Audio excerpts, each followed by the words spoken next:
The impetus for my work is why has not just our movement, but a bunch of different movements that are doing things that really help children maintain the joy in learning, the engagement with learning as a part of life.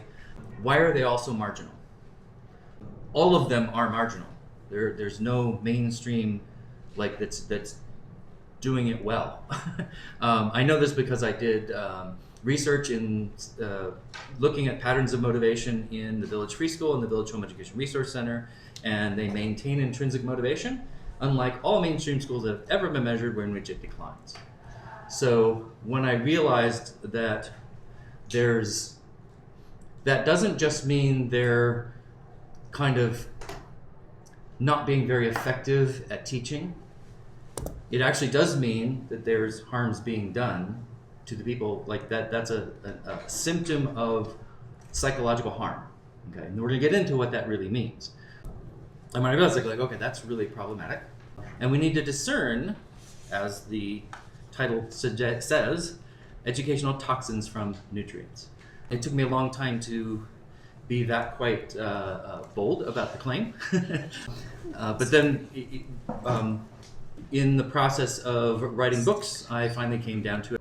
So why is it that the mainstream has maintained its hold and effectively kept the kind of alternative that we present marginal?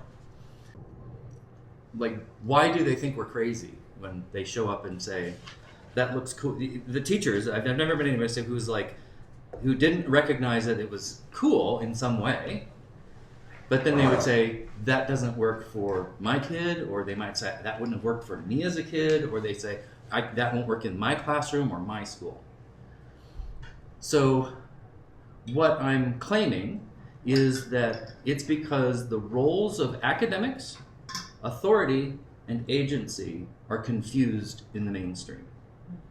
So they assume, based on generations, like hundreds of generations of intuition, that academics is the center of schooling. And that is the rightful center. Like academics, of course, you have to deliver the academics. It's in the adults, it's not in the kids, and therefore the adults have to take it out of their brain and then deliver it into the brains of the children.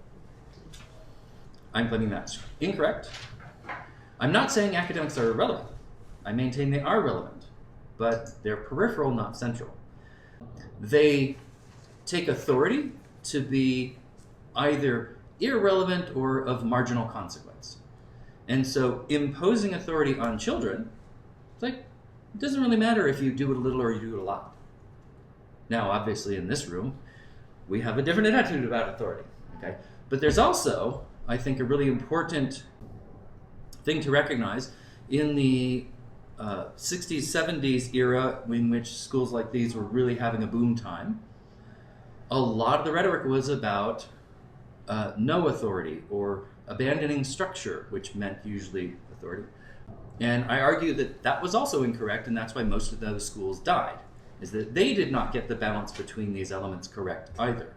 But the ones that have survived without knowing they were doing it, did it correctly. And in this case, in this community, it's minimizing authority is a really effective way of operating for education and for enabling children to be engaged with their learning. And then agency is new kid on the block in terms of what most people are talking about. It actually is having its moment, even in the mainstream magazines and things, they are talking about agency. And what I would argue is some of them are very confused about what agency really means, and so I'm going to provide you with a more technical understanding and a way to be very precise about what agency means and why what we're doing is actually likely to be more effective than most of the glosses that mainstream puts on it. Okay. So you can see the mainstream through one of the terms that's often used is teacher-centric, or we might say adult-centric. So academics are the central, they claim, nutrient for education.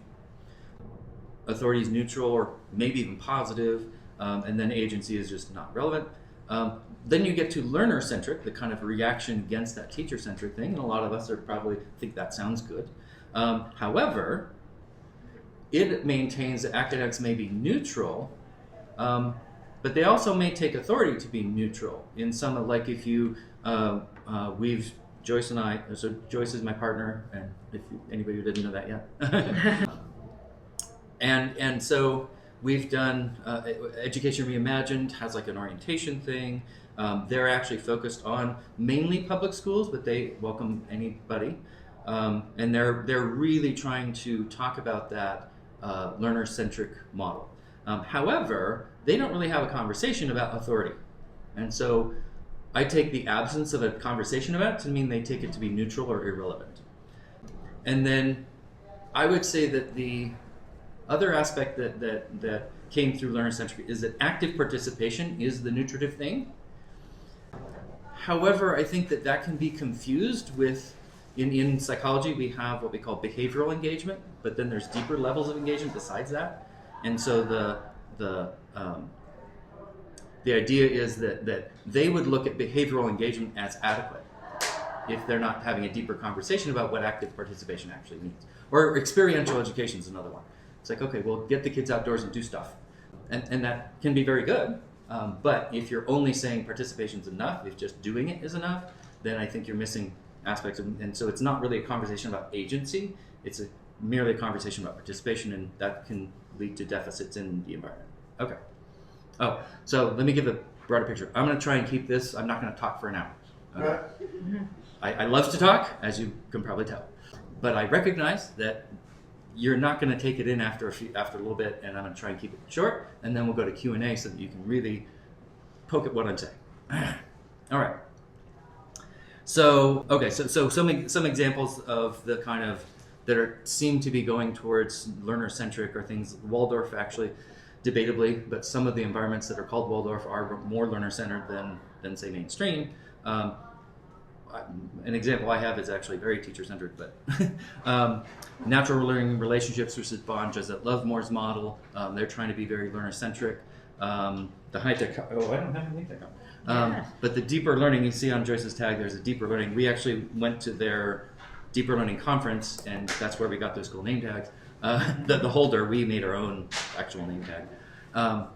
But they are doing a very learner-centered kind of thing, very project-based, very design thinking and trying to be really relevant to kids, but they're not focused on agency as a mechanism what goes on there. They're still, I would say, somewhat focused on academics as a really important part, but then they're more in that participation piece and not really talking about agency.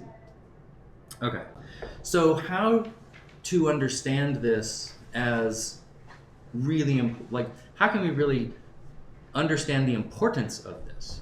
And because I work within self-determination theory, raise of hands who've heard of self-determination theory. You know that autonomy, competence, and relatedness, those are key central elements of the theory that said those are primary human needs. So on the par with air, water, food, and shelter, those will kill you if you don't get met, and sleep. Sleep, you don't die from lack of sleep. You can die from the dysfunction that result from not sleeping, but you will not die from a lack of sleep itself. So those three are so there's 8 really solidly scientifically supported human needs, and that includes the autonomy, competence, or relatedness. And they go along with sleep as psychological needs, but not physiological needs, because they're the same symptoms if they're not met. So when you do not sleep, you get more anxiety, depression, other forms of psychological distress. That's the same symptoms of a lack of autonomy, competence, and relatedness support, or the thwarting of those needs.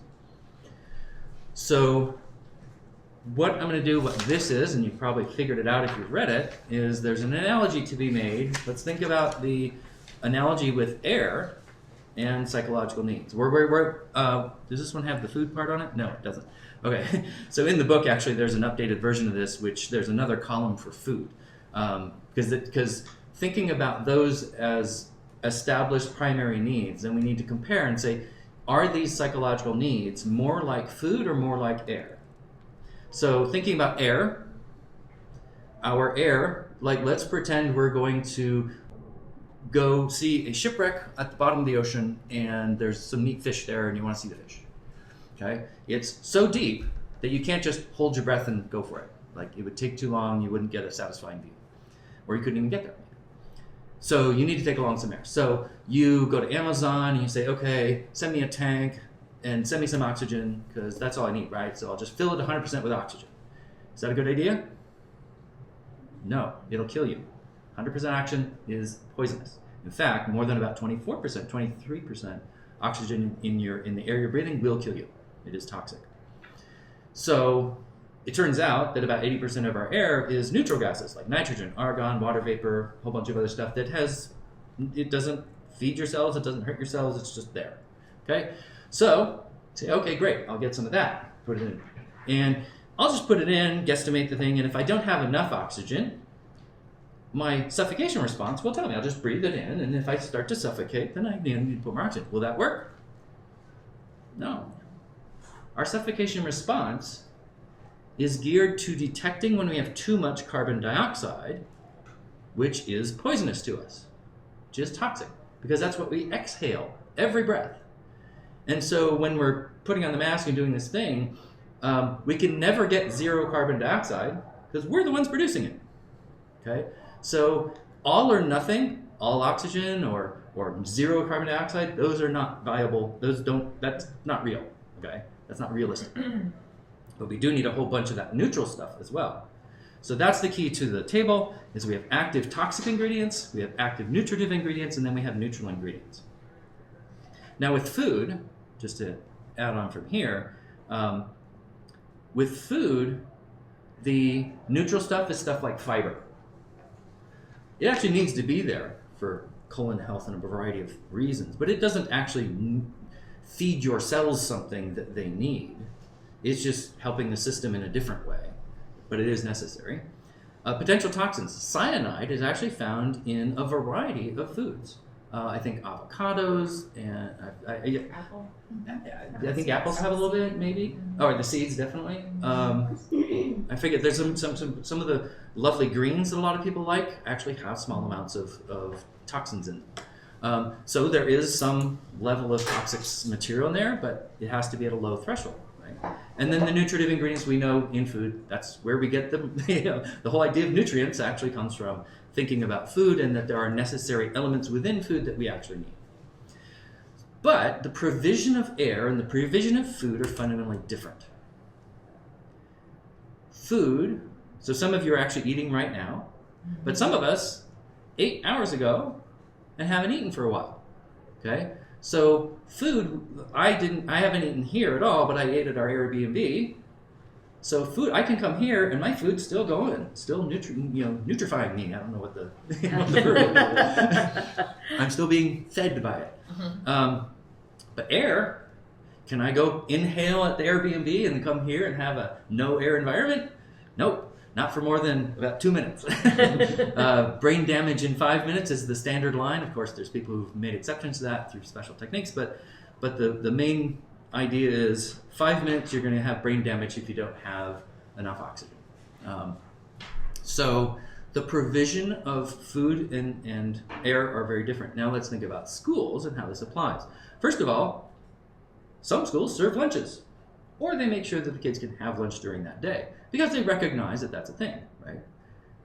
Has anybody heard of schools providing, like if you weren't satisfied with the quality of the air in your school, which literally in Portland we have a school that is going to, the entire campus is going to be moved because they're right next to a freeway, and I worked on air pollution in Portland, and we put sensors in there, and it's like, this is really toxic air. And we put in air filters to prove that it was, But anyway, they didn't decide to give everyone self-contained breathing apparatus in order to solve that problem. They decided it's better to move the entire school. Okay? So air, anybody heard of self-contained breathing apparatus being provided by parents or being provided by a school in order to improve the quality of air? No, because that would be stupid. We've been to Santiago, Chile, Kathmandu, Nepal. I grew up in Southern California in the 1970s. I know what bad air is like. I grew up in it.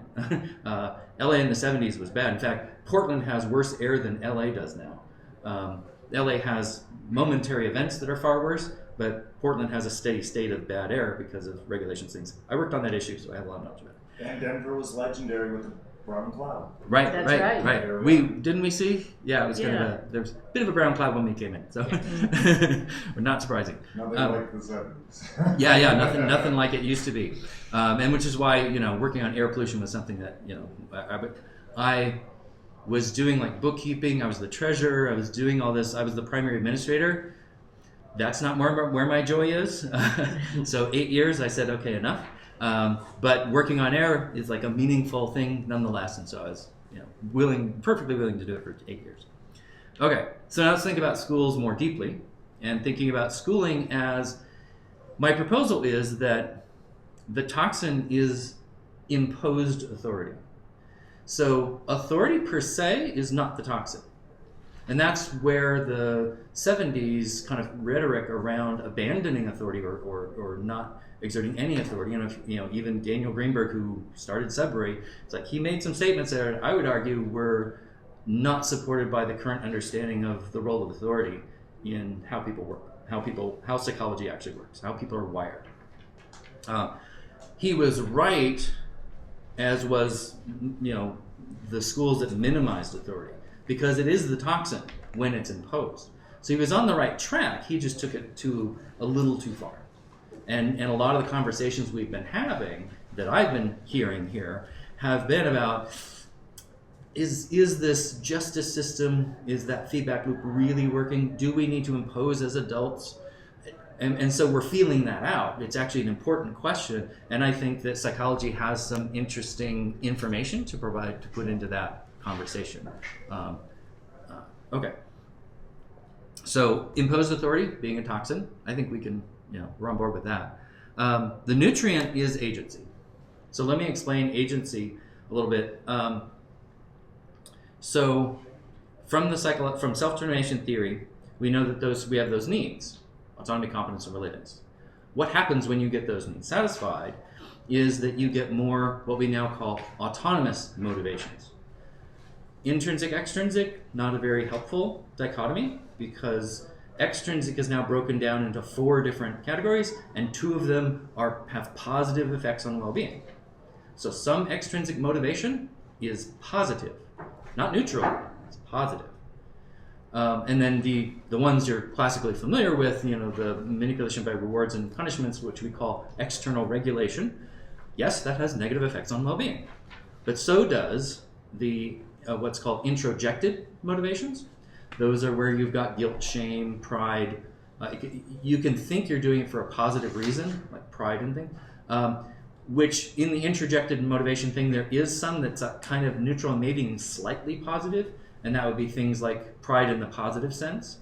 But it's pretty minimal, and basically the gist is none of these things are bad, but you don't want to stay on the controlled side of the motivation spectrum. You want to move them across the spectrum into autonomous motivations. It's okay to start there, just don't stay there. So that's a thing that is in this community, the way we talk about things is to say adults should never impose. That's not supported by the psychology. You should be very cautious about imposing. And I would argue that, in fact, you do impose. If you've ever kicked a student out, and I know these schools have, you enforced a boundary and you imposed authority. And it's because you needed to be protecting yourself as a community, you need to be protecting individuals within you, you need to protect your ability to function in society. If something really bad happened, and even if people weren't hurt, if it was illegal, you had to take action. Okay? Authority is not the problem, it's too much imposed authority. And imposed authority doesn't automatically become bad, it has to reach some threshold, which we don't know what the threshold is, and it's probably a very individual thing. But once it reaches that level, then it can become toxic. So, from an organizational standpoint, and from the point of view of how can we truly minimize it, this community, I think, has done the most work to say, what's the minimum we can get away with? And your organizations only survive because you're having that conversation on a regular basis, or not regular in the sense of on a timeline, but as things arise, and these are kids, stuff happens, then that's when you start to have that conversation. What can we afford to do and not do, and allow and not allow, as far as our existence goes, and really being true to encouraging and ensuring that kids are enthusiastic and joyful about their learning. So understanding that when you have the autonomous motivations, that results in a certain types of engagement. So there's a causal process that goes from need support, produces certain positive types of well-being, that produces certain types of engagement.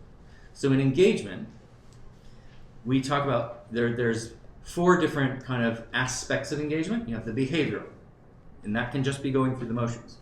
But you also have emotional engagement. So that means that you're having neutral to positive emotions during that activity. Negative emotions means that you're, not. Yeah, that's not good. Cognitive engagement, that means that as you're engaged in the activity, you're using more and more sophisticated strategies for retaining information, for understanding concepts, for rebuilding your understanding. So cognitive engagement is really important. And then you have agentic engagement, which, the book is called Agentic Schools. My podcast is called Agentic Schools. And it refers to that agentic engagement. Now, the agentic engagement is a new construct in psychology. It's only been in the literature for a decade. That's new in psychology. But education as a field is at least 10 years behind in psychology. It's usually like people are still using intrinsic, extrinsic, and that's like been out of the psychology for decades, for multiple decades. That was being questioned in the 90s already. So it's old language. It's not entirely invalid, but it is. We want to be more careful with our language. So agentic engagement is different because instead of being in here, like here, it's me putting something out. Agentic engagement is a social process of my putting my identity, my opinions, my ideas, my feelings into the environment and getting something back. And agentic engagement is maintained when improvements in the learning occur. But if you take the risk and put the agentic engagement out and you get slammed, you get attacked, you're done with that. Yes, but can you define it one more time? Agentic engagement? Yeah. So it's the social process of putting yourself into the environment in order to get more out of it from a learning sense. Cool. Yeah. Thank you. And it's, like I said, there's a decade of research establishing it. Now, one of the interesting things on the cutting edge is that the group that was doing the research that established agentic engagement decided to say, let's look at all 4 elements of engagement and figure out how they relate to each other. And what this preliminary research found was that agentic engagement may actually be a byproduct of emotional and cognitive engagement. And so the way I give you the whole framework, so when you see people talking about cognitive and emotional engagement, you're not confused. But actually, there's only 2 kinds of engagement, and that's behavioral and agentic. Cognitive and emotional are components of that.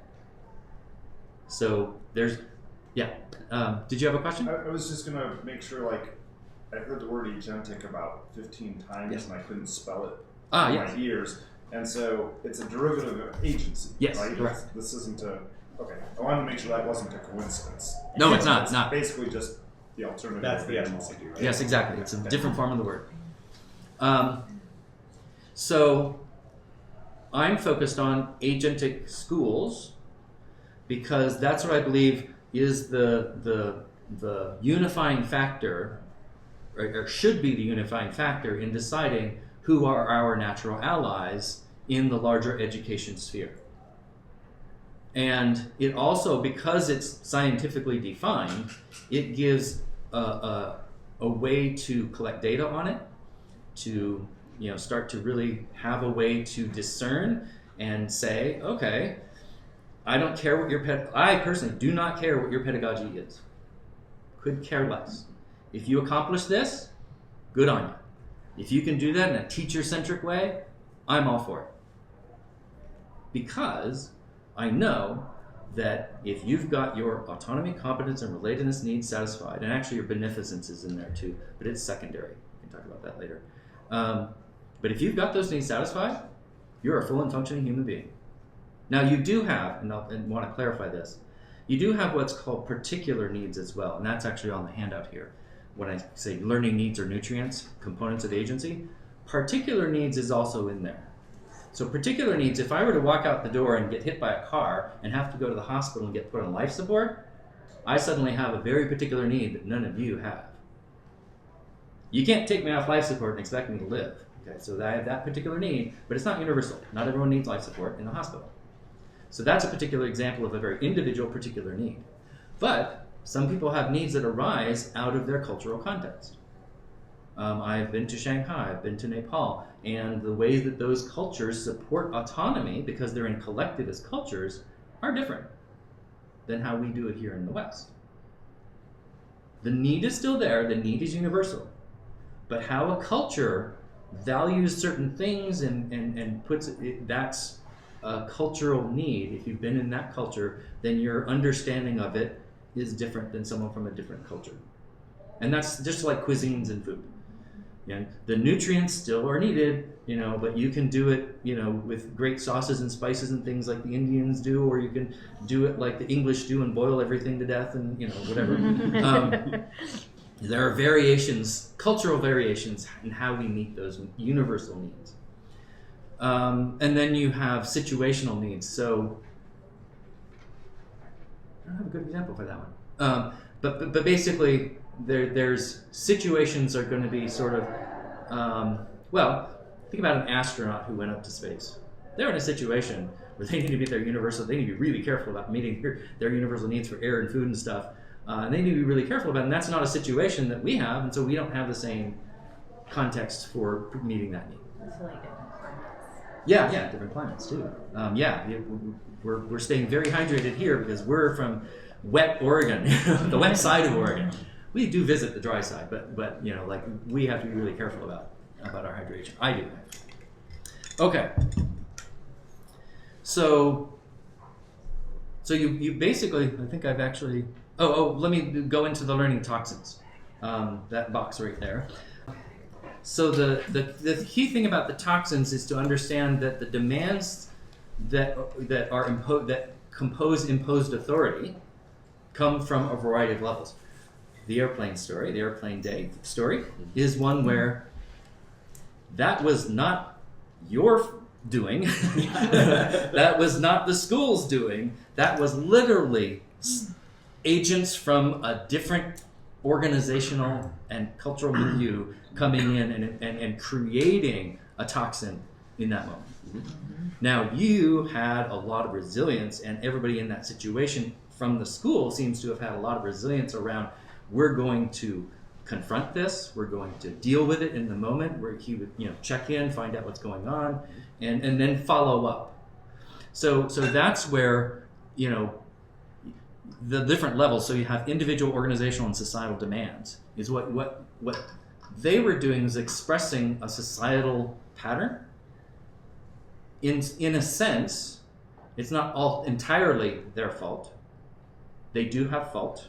They were right to be reprimanded, but the organization was not doing enough to help them make better decisions. But also our society has not done enough to mitigate against that pattern.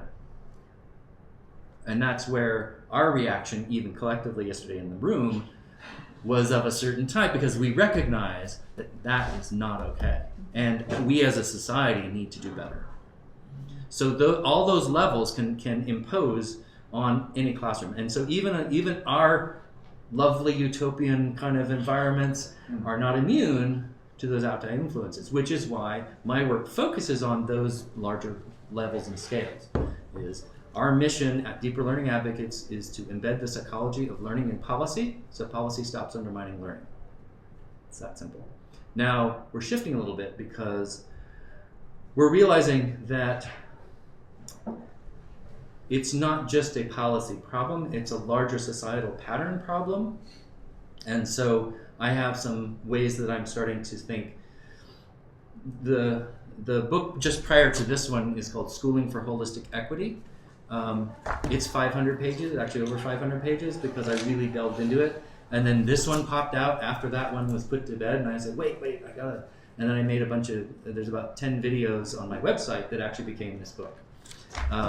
And I also made the audiobook version of this, which needs to be updated with the new chapter. But I'm realizing that my role, or what I want my role to be, is to start to seed those larger societal change kinds of, plant the seeds for that. I have a bunch of things, tools to help with the policy side and sort of professional development and things like that, but that's not where I want to put my focus. So I want maximum leverage. Okay, so I think you've gotten the whole shebang as far as this goes.